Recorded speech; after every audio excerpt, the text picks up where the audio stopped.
ইরানের হাতে এখনো ১৫,০০০ ব্যালিস্টিক মিসাইল। মধ্যপ্রাচ্যে উত্তেজনা বাড়ার অন্যতম কারণ হিসেবে উঠে আসছে ইরানের শক্তিশালী ক্ষেপণাস্ত্র ভান্ডার। বিভিন্ন সামরিক বিশ্লেষকদের মতে, ইরানের হাতে এখনো হাজার হাজার ব্যালিস্টিক মিসাইল মজুত রয়েছে, যার সংখ্যা প্রায় ১৫,০০০-এর কাছাকাছি বলে ধারণা করা হচ্ছে। এই বিশাল মিসাইল ভান্ডার ইরানকে আঞ্চলিক শক্তি হিসেবে আরও প্রভাবশালী করে তুলছে।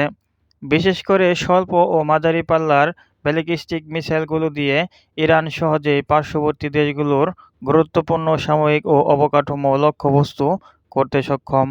বিশ্লেষকরা বলেছেন, দীর্ঘদিন ধরে নিজস্ব প্রযুক্তিতে ক্ষেপণাস্ত্র উন্নয়ন করে ইরান এখন অনেকটাই স্বনির্ভর।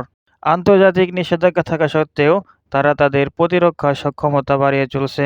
এদিকে এই বিপুল অস্ত্র ভান্ডার নিয়ে উদ্বেগ প্রকাশ করেছে যুক্তরাষ্ট্র ও তার মিত্ররা।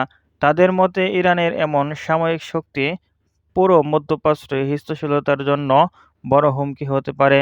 সব মিলিয়ে ইরানের ক্ষেপণাস্ত্র শক্তি এখন বৈশ্বিক রাজনীতিতে এক গুরুত্বপূর্ণ আলোচনার বিষয় হয়ে উঠেছে, যা ভবিষ্যতে অঞ্চলটির নিরাপত্তা পরিস্থিতিকে আরও জটিল করে তুলতে পারে।